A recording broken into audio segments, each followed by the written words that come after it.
Yeah, so hey, thank you so much for coming on and talking about VHS Halloween, which comes out on October 3rd, correct, on Shudder.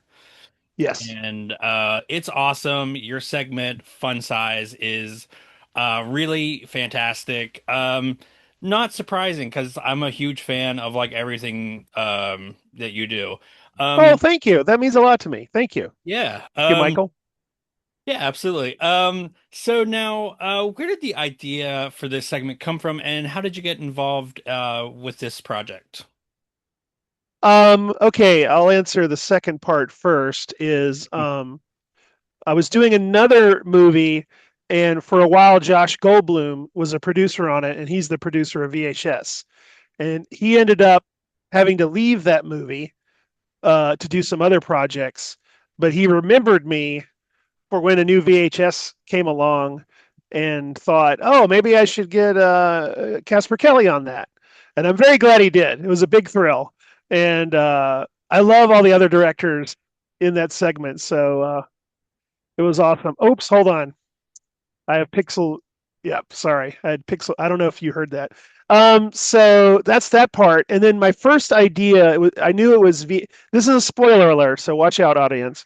But I think it was um, it's VHS Halloween, and for some reason I thought about people that just leave out uh, the buckets of candy and they're not home, and then the image of a hand reaching out of the bucket and grabbing someone came to me. And where would they get pulled? And it just led from there. But I liked that image a lot, that feeling, and was very glad we could pull it off. Justin Martinez and Chris Diaz did the effects, which I was very pleased with. You know, where you can tilt down and see there's nothing under the table and Yeah. everything. Yeah, they did a great job. Absolutely. And yeah, we are going to get into some spoilers. I'm going to be posting this after it comes out and Okay. we'll have time to see it. Because definitely should. But yeah, I think it's such a great concept. And I also kind of like how there's another segment that kind of deals with the sort of taboo of like taking more than one, which I think is kind of interesting. But yeah, flying candy bowls, flying killer logs, I love it. I don't know if it's just because my brain is so like Marvel saturated. I automatically think crossover. Like, let's do it. Oh, that's a great idea. That's a great idea. Um, Unfortunately, I don't believe Adult Swim is going to do more live action right now. I think they're Uh, focusing on animation, but hopefully things will change and they'll be open to that. I do want to do a third Adult Swim Yule log. That's what you're referencing. I did yeah, two movies called Adult Swim Yule log, and I would love to do a third. So from your lips to God's ears, yep. Let's put it out in the universe here. crossover. Yeah. Yep. So speaking of what I love about this segment and your other work is like particularly like the Yule log films is you can take this like something very grounded in reality and just make it feel like an absolute nightmare. Especially like the first Yule log where it just gets so surreal and disturbing, but then there's like an absurdness to it. And I guess my question is like, how do you find that balance of, the humor and the horror and like the existential dread? Um. Uh. That's a good question. Um, I think partly I just write what seems correct, and sometimes sometimes it surprises me certain things that people think is funny. Like I didn't necessarily intend it to be funny, but it's funny to people. So I guess that's just partly my style, and which I think is probably the case. I think of other directors. I don't mean to compare myself to these people, but like I remember that I read this in an interview and it shocked me was that P.T. Anderson when he did Punch Drunk Love, which I love that movie. Mm. He was trying to do a Adam Sandler comedy. I mean, if you look at it on paper, Adam Sandler works at a novelty toilet plunger store, and he's a sad sack and he's got these overbearing sisters. It does sound like an Adam Sandler movie, but it doesn't feel like an Adam Sandler movie Yeah. at all. It feels like a P.T. Anderson movie. So I wonder if I have a certain style that even if I try to do, why am I criticizing myself in an interview? But I do wonder if whatever I try to do, what genre, it just comes out absurd and somewhat funny. Is a theory of mine. I don't know. Yeah, Uh, no, but I think it works because it just blends so well because I always think like the line between like what's funny, what's horrific, what's disturbing, what's like, like gleefully morbid, like is such a fine one, but I think that, people that really have that gift can like walk that line. And, I think you walk it incredibly well. Thank you, thank you. It means a So lot. sure. Now I'm dying to know like what was it like working with like within like the framework of found footage? Did you enjoy that? Um, I did. Um, Alex Ross Perry had an interesting observation about it, which I'll just share with you. He directed another one of the segments. Hmm.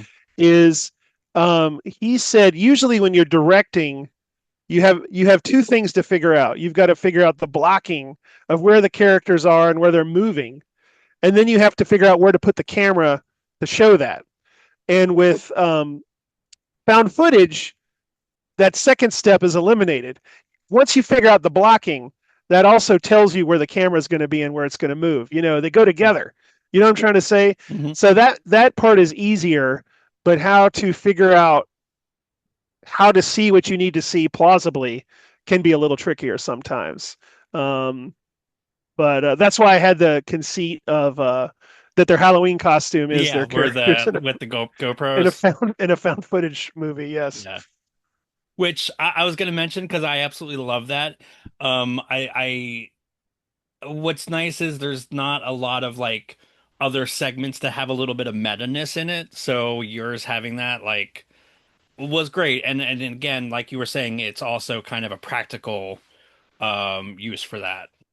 Well, here's a bit of an exclusive. Is originally it was that character says when he says, "Who are you guys dressed as?" He says, we're characters in a found footage movie, like VHS." Ah, um, but they said that's too meta, two so they over. cut that out. Okay. Yeah. Nice. Um, yeah, I mean like so like when you're shooting something that like, there's moments when it's like it's just lit by a flashlight or very minimum lighting. Like is that really difficult to just to like really use kind of like a minimum light source? Um, not really, not really in the sense that forgive my dogs. The camera sensors now are so good at capturing low light Hmm. that we darkened it a lot. Like there was more information outside of the spotlight than you would imagine. And I, Interesting. I have to give a hat tip to Daniel Marks, who was the DP on that. Great, great DP. Nice. Yeah, which I mean, I find that stuff really interesting and every one of the segments in this has such a really cool, unique feel and I just love how like again, it's just this great mixture of like funny and weird and like nightmarish. Like there's just a nightmare logic to this and like your other work that it just impresses me because it's such a hard weird kind of sense of reality to convey. Oh, I really appreciate that. And you were talking about, I think you were also talking about the other segments in the movie, and I love the different flavor combinations in Hmm. the movie. Like the one after mine is so dark. Yeah. You get whiplash going from one to the other, but I think that's cool. It's like what is that Harry Potter the Harry Potter those beans that some of them jelly beans that Oh, uh-huh. some of them are like taste like cinnamon and then the next one is snot or something. Yeah. I think in a way this movie is like that. You really don't know what you're going to get next, and they're also good, I think. So I really like that. Nice. So now something a little controversial. Do you hand out candy? Are they full size? Are they fun size? Oh yeah, we do full size. I think we do full size. All right. Um, but our neighborhoods kind of have life cycles, and our neighborhood I think has fewer kids right now because Hmm. I think we all kind of moved into the same time our kids grew up.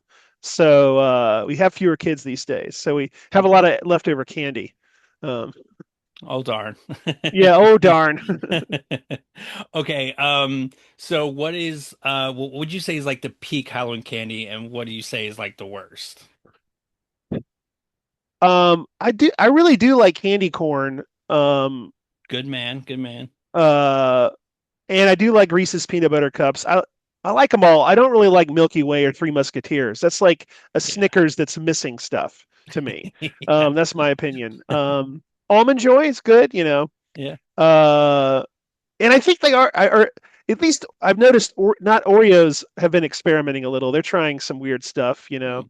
They Nice. had Post Malone do a flavor, you know. So they're trying some stuff. Hmm. But maybe the candy people will do that too. Nice. I guess they are a little. Oh, I heard there was a Oreo peanut butter cup that came out Ooh. crossover. Okay. So I heard it was good. I haven't had it yet. All right. Stock up on those. I'll be coming by. Um, yeah.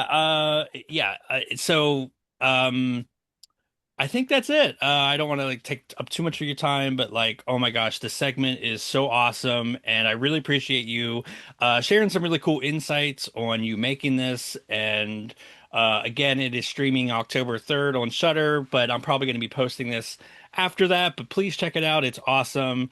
Thank you so much again. Oh my gosh, every time I talk to you, it's so awesome. I'm Thank you. like, I love talking to you. yeah, thank you. And I'm editing a movie with Kristen Milioti in it right now called Mm. Buddy. Um, Working on that, and I have hopefully some other movies coming down the pike. So Nice. hopefully we'll be talking again. All right, sounds good. All right. Well, hey, you have a good one. All right, thank you. All right, Thanks, thanks. Michael.